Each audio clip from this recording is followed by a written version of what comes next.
சுபானகா மக்களே, என்ன மக்களே, பிக் பாஸ் வீட்டுக்குள்ள எல்லாரையும் வச்சு செஞ்சுட்டாரு போலையா. தரமான சம்பவமா இருந்துச்சு. ஆனா பார்க்க போனா பிக் பாஸ் செஞ்ச மாதிரி எனக்கு தோணல. லைட்டா பிக் பாஸ் அழுத மாதிரி தான் எனக்கு ஃபீல் ஆச்சு. ஏன்னா இந்த மாதிரி ஆட்களை எடுத்து போட்டு அந்த மனுஷன் என்ன பண்ணேன்னு தெரியாம கதறிட்டு இருக்காரு. வாரம் வாரம் இறங்கி வந்து அந்த மனுஷன் கதறதே ஒரு வேலையா வச்சிருக்காப்ல. பட் அந்த மனுஷன் ஒரு சில விஷயங்களை ஓப்பனாவே உடைச்சிட்டு போயிருக்காரு. அது என்னென்ன விஷயங்கள் அப்படிங்கறத மொத்தமா பார்க்கலாம். அது மட்டும் இல்லாம ஓட் லிஸ்ட்ல பாத்தீங்கன்னா கானா வினோத் அவர்கள் என்ன பண்ண இவ்வளவு ஓட்டுகள் எடுத்து வச்சிருக்காரு. எனக்கு புரியலையா. கானா வினோத் என்ன 3 லட்சம் ஓட்டுகள் எடுத்து வச்சிருக்காரு. ஏங்க லாஸ்ட் சீசன் டைட்டில் வின்னர் கடைசி வாரத்தில் எடுத்த ஓட்டுகளே 2,80,000 ஓட்டுகள் சம்திங் தான் எடுத்து வச்சிருந்தார். ஓகேவா. முத்துக்குமரன் ஓட்டுகள் 2,80,000 ஓட்டுகள் சம்திங் தான் கடைசி வீக். இவர் என்னங்க 4வது வாரத்தில் 3 லட்சம் ஓட்டுகள் எடுத்து வச்சிருக்காரு. என்ன கதை, என்ன கதைன்னு கேட்கிறேன். அப்படி பார்க்க போனா கானா வினோத் இந்த வீட்டுக்குள்ள பெருசா கண்டென்ட்லாம் கொடுக்கல. அவர் கொடுக்குற ஒரே ஒரு கண்டென்ட் அப்பப்போ பாட்டு படிக்கிறாரு ஜாலியா. அதை தாண்டி கண்டென்ட் கொடுக்கறதா இருந்தா நம்ம தண்ணி பழத்தை போய் கலாய்ச்சிட்டு அது இதுன்னு பண்ணிட்டு இருக்காரு, சண்டை கிண்ட போட்டுட்டு இருக்காரு, அவ்வளவுதான். மற்றபடி அவர் இறங்கி தனிப்பட்ட முறையில் ஒரு கண்டென்ட் கொடுத்து தனியா ஒரு ப்ரோமோல வந்தாருன்னு கேட்டீங்கன்னா இல்லவே இல்லை. அப்படி இருக்கும்போது எப்படி இந்த மனுஷனுக்கு இவ்வளவு ஓட்டுகள்? எங்கேயோ லைட்டா இடிக்குது நண்பர்களே. நம்ம ஏதோ லைட்டா மிஸ் பண்றோம்னு நினைக்கிறேன். ஏதோ ஒரு விஷயத்தை நம்ம கொஞ்சம் செக் பண்ண வேண்டி இருக்குது. என்னென்ன விஷயங்கள் என்ன நடந்துட்டு இருக்குது எல்லா விஷயத்தையும் மொத்தமா பார்த்துடலாமா? சோ அதுக்கு முன்னாடி வீடியோக்குள்ள முன்னாடி மறக்காம இந்த வீடியோ லைக் பண்ணிட்டு சேனலை சப்ஸ்கிரைப் பண்ணி எனக்கு கொஞ்சம் உதவியா இருக்கும். பார்த்து லைக்கையும் சப்ஸ்கிரைபை தட்டி விடுங்க. எல்லாமே ஃப்ரீ தான் நண்பர்களே. முக்கியமா லைக்கை தட்டி விட்டீங்கன்னா நம்ம வீடியோ ஒரு 10 பேருக்கு போய் சஜஸ்ட் ஆகும். ஸோ பார்த்து தட்டி விடுங்க. சரி, ஓகே. வீட்டுக்குள்ள பிக் பாஸ் என்னென்ன விஷயத்தை சொல்லிட்டு போயிருக்காரு, பிக் பாஸ் மேல இதுல தப்பு இருக்கா இல்லையா மொத்தமா பார்த்துடலாமா? அதுக்கப்புறம் ஓட் லிஸ்ட்டுக்கு போயிடலாம். ஏன்னா ஒருத்தர் வீட்டாக போறது இப்போ கன்ஃபார்ம் ஆயிருச்சு. அது யாருங்கிறத நான் சொல்றேன். ஸோ பிக் பாஸை பொறுத்தவரைக்கு இப்போ வீட்டுக்குள்ள ஒரு விஷயத்த பண்ணியிருந்தார். என்னன்னா, நீங்களே உங்க மனசை தொட்டு சொல்லுங்க, இந்த வீட்டுக்குள்ள நீங்க 100% உங்களுக்கான உழைப்பை போட்டிருக்கீங்களா இல்லையா? அப்படி உண்மையாவே நீங்க உழைப்பை போட்டிருந்தீங்கன்னா நீங்க எல்லாம் இந்த பக்கம் வந்து உட்காருங்க. இல்ல நீங்க உழைப்பை போடலன்னா நீங்க எல்லாம் இந்த பக்கம் வந்து உட்காருங்கன்னு சொல்லிட்டு ரெண்டா பிரிச்சு விட்டு பேசினார். ஓகேவா. அப்படி பிரிச்சு விட்டு பேசும்போது இவங்க மனசு குரங்கு மாதிரி பயங்கரமா தாவிக்கிட்டு தான் இருந்து பல பேர் நேரா போயிட்டு நான் 100% எஃபர்ட் போட்டிருக்கேன்னு சொல்லி உட்கார்ந்துட்டாங்க. பல பேர் என்ன பண்றாங்கன்னா, எஃபர்ட் போடலங்கிறாங்க, திருப்பி எஃபர்ட் போட்டேன்னு சொல்றாங்க, திருப்பி போடலங்கிறாங்க, திருப்பி போட்டேங்கிறாங்க. இந்த மாதிரி மாறிக்கிட்டே இருக்காங்க. கடைசியில் ஒரு கட்டத்துக்கு அப்புறம் உட்கார்ந்துட்டாங்க. ஓகேவா. உட்கார்ந்தாச்சு. உட்கார்ந்ததுக்கு அப்புறம் பிக் பாஸ் நிறைய விஷயங்கள் பேசினார். அதெல்லாம் எடுத்து நான் பேச விரும்பல. பட் பிக் பாஸ் சொல்றது என்னன்னா, நீங்க வந்து உங்களுக்கான உழைப்பு போடல, அப்படித்தானே? சரி, ஓகே. நீங்கெல்லாம் எந்திங்க, நீங்கெல்லாம் எந்திச்சு எனக்கு இப்போ ஒரு ப்ராமிஸ் பண்ணுங்க. என்னது? எனக்கு ஒரு ப்ராமிஸ் பண்ணுங்க. இதுக்கப்புறம் வரப்போற நாட்கள்ல உங்களுக்கான 100% கொடுப்பீங்க.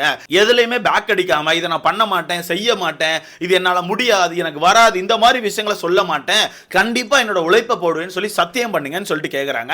நான் என்ன கேட்குறேன், நீங்க சத்தியம் பண்ண சொன்னோன்னே மட்டும் இவனை சத்தியம் பண்ணிட்டா வரப்போற நாட்கள்ல உழைப்பை போட்டுருவான்ல? என்ன வாய்ப்புகளே கிடையாது. சும்மா இந்த ஒரு 10 நிமிஷம் மூஞ்சி அப்படி சுருக்கி வச்சுட்டு உட்கார்ந்துருப்பான்ல தவிர ஒரு மணி நேரம் கழிச்சு போய் பாருங்க, ஜாலி அங்கங்க அதே விஷயத்தை தான் பண்ணிட்டு இருப்பானு.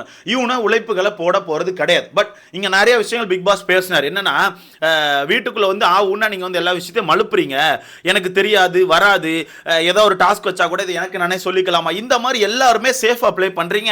இந்த மாதிரி விஷயங்கள் இதுக்கப்புறம் இந்த வீட்டுக்குள்ள இருக்கக்கூடாது. ஸோ ஸ்டேட்டா அடிச்சு விளையாடுங்க. நீங்க நல்லவங்களா இருக்கிறதுக்கு இந்த வீட்டுக்குள்ள வரல, உங்களோட நல்ல தன்மையெல்லாம் வெளியே போய் காமிங்க. நீங்க நல்லவங்களா இருக்கிறதெல்லாம் வெளியே போய் காமிங்க. இந்த வீட்டுக்குள்ள யாரா தப்பு பண்ணா நேரா போய் அடிச்சு விளையாடுங்க அப்படின்னு மாதிரி பிக் பாஸ் பேசுறாரு.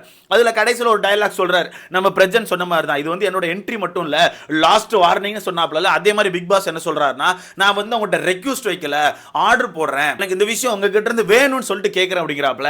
எல்லாம் ஓகே தான் பிக் பாஸ். நான் என்ன கேட்கிறேன், ஓகேப்பா, ஆமாப்பா, இந்த வீட்டுக்குள்ள இருக்க எல்லாருமே டம்மி தான், நம்மளே ஒத்துக்கலாம், எல்லாமே டம்மி தான், எல்லாம் குப்பை தான், ஒன்னுத்துக்கு ஆகாது. ஆனா அவங்க டாஸ்க்னு கொடுத்தா நல்லா தான் விளையாடுறாங்க. ஒரு சில டாஸ்க்கை நல்லா தான் பண்ணியிருக்காங்க. இந்த வாரம் வீக்லி டாஸ்க்கை பொறுத்தவரைக்கு ஓரளவு அங்க போன எல்லாருமே அவங்களுக்கான பெஸ்ட்டை கொடுத்துருக்காங்க ப்ரோ.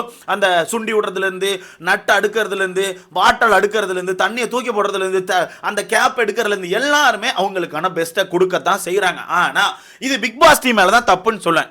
நான் 2 வகையா பிக் பாஸ் டீம் மேல தப்பு சொல்லுவேன் ப்ரோ. ஒன்னு, இந்த மாதிரி போட்டியாளர்கள் எடுத்தது ஓகேவா, அது மிகப்பெரிய தப்பு. 2வது, வீட்டுக்குள்ள நீங்க டாஸ்கே கொடுக்க மாட்டீங்க. அப்ப நீங்க என்ன எதிர்பார்க்கறீங்க? வீட்டுக்குள்ள நீங்க டாஸ்கே கொடுக்க மாட்டீங்க, என்ன எதிர்பார்க்கறீங்க? ஒரு டாஸ்க் கொடுங்க, வித்தியாசமா டாஸ்க் வைங்க, பிசிக்கல் டாஸ்க் வைங்க, காலைல இருந்து 2 டாஸ்க் வைங்க. ஏன் வைக்க மாட்டீங்க? என்ன கிரியேட்டிவிட்டி வச்சிருக்கீங்கல்ல, எழுதுங்க. மத்த பிக் பாஸ் லாங்குவேஜ்ல இருந்து எடுத்து எழுதுங்க. ஏன் வைக்க மாட்டீங்க? நீங்க பாட்டுக்கு அவன்ல காலைல இருந்து சும்மா விட்டுருவீங்க. அவனை காலைல இருந்து நல்லா தின்னுட்டு மந்த மாதிரி படுத்திருப்பானுவன். அதுக்கப்புறம் நைட் ஆன ஒரு டாஸ்க் வைப்பீங்க. அப்புறம் ஈவினிங் அப்புறம் ஒரு டாஸ்க் வச்சா அவன் அப்படித்தான் பண்ணுவான், தூங்கிட்டு தான் இருப்பான். காலையில டாஸ்க் ஆரம்பிங்க, விடிய ஒரு டாஸ்க் வைங்க. சொதப்புறானோ இல்லையோ டாஸ்க் வைங்கன்னு கேட்கிறேன். கரெக்ட் தானே ப்ரோ? நான் சொல்றது கரெக்டா இல்லையா? கரெக்ட்னா தயவுசெய்து கமெண்ட்ஸ்ல சொல்லுங்க. விடிய டாஸ்க் வைங்க, காலையிலே ஆரம்பிங்க, ஒரு டாஸ்க்கை ஆரம்பிச்சு போட்டு கொல்லுங்க. எதுக்கு அவனை சும்மா உட்கார வச்சிருக்கீங்க? நீங்க அவனை சும்மா உட்கார வச்சுட்டு கடைசியில் உங்க சௌரியத்துக்கு சின்னதா ஒரு டாஸ்க்கை கொடுத்துட்டு அந்த டாஸ்க் அவனை சரியா பண்ணலன்னு அவனை மட்டும் தூக்கி போட்டு அடிச்சா எப்படி? நீங்க டாஸ்க்கை கொடுக்கணும். இந்த வீக்லி டாஸ்க்கை பொறுத்தவரைக்கும் இவ்வளவு பெருசா பிளான் பண்ணீங்கல்ல, அவங்க ட்ரெஸ்ல இருந்து மேக்கப் ஐட்டம்ஸ்ல இருந்து செருப்புல இருந்து எல்லாத்தையும் பிடுங்குனீங்கல்ல, அப்போ நீங்க என்ன பண்ணிருக்கணும்? டெய்லி டாஸ்க் நிறைய வச்சிருக்கணும்ல. ஒரு 2-3 டாஸ்க்கை வச்சு காயின்ஸ், நீங்க டாஸ்க் வின் பண்ண காயின்ஸ் கிடைக்கும்னு சொன்னா அவங்களுக்கு ஆசை வரும். வின் பண்ணி காசு எடுக்கணும், காசை வச்சு நம்ம சட்டையை வாங்கணும்னு சொல்லிட்டு ஆசை வரும். அந்த ஆசை தான் ஃபைட்டை கொண்டு வரும், அந்த ஃபைட் தான் கண்டென்ட்டை கொண்டு வரும். நீங்க அதெல்லாம் பண்ணாம ஒரே ஒரு டாஸ்க் வச்சுக்கோ, 1000 மதிப்பெண் இந்த வச்சுக்கோ, முடிச்சீங்கன்னா எங்க இருந்துங்க கண்டென்ட் கிடைக்கும்? முடிச்சிங்கன்னா எங்கேருந்து கண்டென்ட் கிடைக்கும்? இந்த வாட்டர் பாட்டில் டாஸ்க் வச்சிங்களா, அந்த ஜூஸ் பாட்டில், அதாவது ஜூஸ் கடை டாஸ்க், அந்த ஜூஸ் கடை டாஸ்க் ஓரளவு கண்டென்ட் வந்துச்சு. ஏன்னா காலையில் ஆரம்பிப்பீங்க, அவன் பாட்டில் பிறக்க போவான், அவன் ஜூஸ் போடுவான், கியூசிட்ட போய் கொடுப்பான், கியூசி ரிஜெக்ட் பண்ணுவாங்க, திருப்பி ஜூஸை போடுவான், இந்த மாதிரி விஷயங்கள் நடந்துகிட்டே இருந்துச்சு. பட் நீங்கள் இந்த டாஸ்க் என்ன வச்சிங்க? வெறும் 1 மணி நேரம் தான் டாஸ்க், வெறும் 1 மணி நேரம், அவ்வளோதான் டாஸ்க் முடிஞ்சு. அதுக்கப்புறம் நேராக லாக்கர் ரூம்க்கு அனுப்புறீங்க, அது 10 நிமிஷத்தில் முடிஞ்சிருது. ஸோ இது உங்கள் மேலே தான் மிகப்பெரிய தப்பு. நீங்கள் சும்மா நாச்சுக்கு வருஷம் இதை நடத்துகிறோம், மக்கள் எப்படியும் பார்க்கத்தான் போகிறாங்க சொல்லிட்டு டம்மியா நடத்திட்டு இருக்கீங்க. இதுல அவங்க மேல மட்டும் நீங்க குறை சொல்லக்கூடாது. சத்தியமா சொல்ற மாதிரி இது அவங்க மேல மட்டும் குறை கிடையாது. நடத்துற டீம் ரொம்ப முக்கியம் நடத்துறாங்க அப்படிங்கிறது என்னோட கருத்து. உண்மையாவே உங்களோட கருத்தும் அப்படி இருக்குது. ஆமா ப்ரோ, கரெக்ட் தான். அவங்க என்னதான் முக்கியம் இருந்தாலும் டாஸ்க்னு கொடுத்தா கண்டிப்பா கண்டென்ட் வரும் நினைச்சீங்கன்னா மறக்காம எனக்கு கமெண்ட்ல சொல்லிட்டு போங்க, வீடியோ லைக் பண்ணிக்கோங்க. ரெண்டாவது ஓட் லிஸ்ட்டுக்கு வரலாமா? ஸோ ஓட் லிஸ்ட்டை பொறுத்தவரைக்கும் கானா வினோத் அவர்களுக்கு 3 லட்சம் ஓட்டுகள் வந்திருக்கு. எப்படி? எனக்கு இதுக்கு ஆன்சர் தெரிஞ்சே ஆகணும். தயவுசெய்து யாரா சொல்லுங்க. 3 லட்சம் ஓட்டுகள் வர்ற அளவுக்கு அந்த மனுஷன் என்ன பண்ணாரு? லாஸ்ட் சீசனோட டைட்டில் வின்னருக்கு கடைசி வாரத்தோட ஓட்டு எவ்வளவு தெரியுமா? அன்அஃபிஷியலா 2,80,000 ஓட்டுகள். இந்த மனுஷன் 4வது வாரத்தில் 3 லட்சம் ஓட்டுகள் எடுத்து வச்சிருக்காரு. என்ன இதே தான் தண்ணி பழத்து மேலே எனக்கு சந்தேகம் வந்துச்சு. தண்ணி பழம் முதல் வாரத்திலே 2,50,000 ஓட்டுகள் எடுத்தாப்புல. ஸோ இவங்க என்ன ஓட்டுகளை சும்மா எங்கிருந்தா வாங்குறாங்களா காசு கொடுத்து? இல்லை எனக்கு தெரியல, காசு கொடுத்து எங்கிருந்தா வாங்குறாங்களா? வீட்டுக்குள்ள நிறைய பேர் காசு கொடுத்து வாங்குறதா கேள்விப்பட்டேன். ஓகேவா, நிறைய பேர் இருக்காங்க. கியூட் ரியாக்ஷன் கொடுக்கறதுல இருந்து, சண்டை போடுறதுல இருந்து, தண்ணி பழத்தை சமக்கிற ஆட்கள் வரத்துக்கு எல்லாமே வாங்கத்தான் செய்யறாங்க. அப்போ எல்லாருமே செட் பண்ணிட்டு தான் வந்திருக்கீங்க, அப்படிதானே? எல்லாருமே செட் பண்ணிட்டு தான் வந்திருக்கீங்க. 3 லட்சம் ஓட்டுகள்லாம் என்ன ப்ரோ கணக்கு? இல்லை என்ன கணக்குன்னு கேட்க 3 லட்சம் ஓட்டுகள். இதில் காமு மாமா என்னதான் செட் பண்ணியிருந்தாலும் அவர் கூட கரெக்டாக ஓட்டுகள் வாங்குறாரு. அதாவது சந்தேகம் வராத மாதிரி ஓட்டுகள் வாங்குறாரு போல. வெறும் 1,20,000 ஓட்டுகள் தான் எடுத்து வச்சிருக்காரு. ஆனால் இவர் என்ன கானா வினோத் 3 லட்சம் ஓட்டுகள் எடுத்து வச்சிருக்காரு. ஏங்க நல்லா ஒன்று தெரிஞ்சுக்கோங்க, மாட்டிப்பீங்க. இந்த மாதிரிலாம் பண்ணீங்கன்னா சேனலே உங்களை தூக்கி வெளியே போட்டுருவாங்க. இது ரொம்ப ஒரு மாதிரி போயிட்டு இருக்கு. இப்படிலாம் போச்சுன்னா சேனல் வெளியே தூக்கி போட்டுருவாங்க. அதை புரிஞ்சுக்கோங்க. நீங்கள் சொல்லலாம் ப்ரோ உண்மையாகவே நிறைய சப்போர்ட் வருது ப்ரோன்னு சொல்லிட்டு. ஏங்க கண்டென்ட் அவ்வளோ கொடுக்காரா என்ன? அவ்வளோ கண்டென்ட் கொடுக்காரா? ஓகே ப்ரோ, அந்த மனுஷன் நல்ல மனுஷன், ஓகே தான், எல்லாம் பண்ணுறாரு, ஸ்கில்ஸை காமிக்கிறார், ஓகே. 3 லட்சம் ஓட்டுகள் வர்றதுக்கா பண்ணுறாரு? 3 லட்சம் ஓட்டுகள் வர்றதுக்கா? வாய்ப்பு இல்லைங்க, வாய்ப்பு இல்லை. இது ரொம்ப தப்பாக போகுது. உங்களுக்கான கருத்து என்ன நீங்களே மறக்காம எனக்கு கமெண்ட்ல சொல்லுங்கள். ஸோ கானா வினோத் முதல் இடத்துல இருக்காப்ல. அடுத்தது பார்த்தீங்கன்னா அன்அஃபிஷியல் இப்போ பார்வதி அவர்கள் 2வது இடத்துக்கு வந்திருக்காங்க. பட் இங்கே பொறுங்க, இங்கே ஒரு சம சிரிப்பு இருக்குது. கானா வினோத் 3 லட்சம் ஓட்டுகளா? அதுக்கு கீழே இப்போ 4 பேர் இருக்காங்க. ஓகே, மொத்தம் 5 பேர் நாமினேஷன் இருக்காங்க. கானா வினோத்தை தவிர்த்துருங்க. அதுக்கு கீழே ஒரு 4 பேர் இருக்காங்கல்ல, அவங்க எல்லாருமே ஒரு 1,20,000 ஓட்டுகள் எடுத்து வச்சிருக்காங்க. எல்லாருமே விஜய் பார்வதி 1,22,000 ஓட்டுகள், காமு மாமா 1,22,000 ஓட்டுகள், அரோரா 1,17,000 ஓட்டுகள், கலையரசன் 1,17,000 ஓட்டுகள். எல்லாமே ஒரே மாதிரி ஓட்டுகள் எடுத்து வச்சிருக்காங்க. எல்லாமே ஒரே குட்டையில ஒரு மட்டன மாதிரி ஒரே ஓட்டுகள் எடுத்து வச்சிருக்காங்க. ஸோ இதுல இருந்து யாரை எவிக்ட் பண்ண போறாங்கன்னே தெரியல. யாரை தூக்க போறாங்க, யாரை இந்த வீட்டுக்குள்ள வைக்க போறாங்க, இந்த மாதிரி எந்த ஒரு ஐடியாவுமே இல்லை. எனக்கு தெரிஞ்சு கலையரசனை தூக்குறதுக்கான வாய்ப்புகள் அதிகமாக இருக்குது. மேபி அரோராவை தூக்க கூட வாய்ப்பு இருக்குது.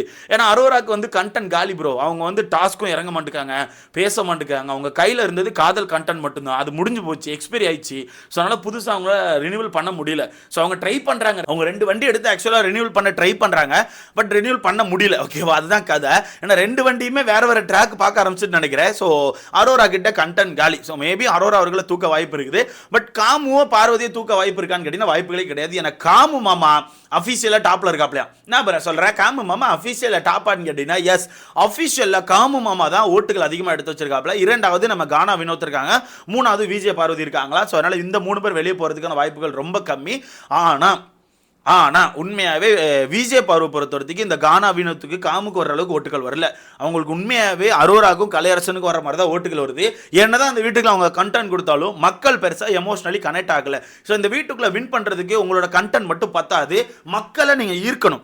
எந்த அளவுக்கு மக்கள் நீங்க ஈர்க்கிறீங்களோ அந்த அளவுக்கு தான் மக்கள் வந்து உங்ககிட்ட எமோஷனலி கனெக்ட் ஆகி ஓட்டுகள் கொடுப்பாங்க. எமோஷனலி கனெக்ட் ஆன மட்டும்தாங்க நைட் உங்களுக்கு ஓட்டு போடணும் அப்படிங்கிற ஒரு மைண்ட் செட்டே வரும். ஓகேவா? இல்ல ஒரு ஷோவை சும்மா ஷோவா பார்த்துட்டு போறாங்கன்னா வந்து பார்ப்பாங்க, ஒன்னொரு எபிசோட் முடிஞ்சோடனே கிளம்பிடுவாங்க, இல்ல லைவா பார்ப்பாங்க, ஒரு குறிப்பிட்ட நேரத்துக்கு அப்புறம் தூங்க போயிருவாங்க. யாருமே உங்களுக்கு ஓட்டுகள் போட மாட்டாங்க. ஸோ இந்த வீட்டுக்குள்ள எனக்கு தெரிஞ்சு இன்னும் யாரும் யாரு கூட எமோஷனலி கனெக்ட் ஆகல. அதாவது மக்கள் வந்து யாருக்கிட்டே எனக்கு கனெக்ட் ஆகல. ஸோ வெயிட் பண்ணி பார்க்கலாம்.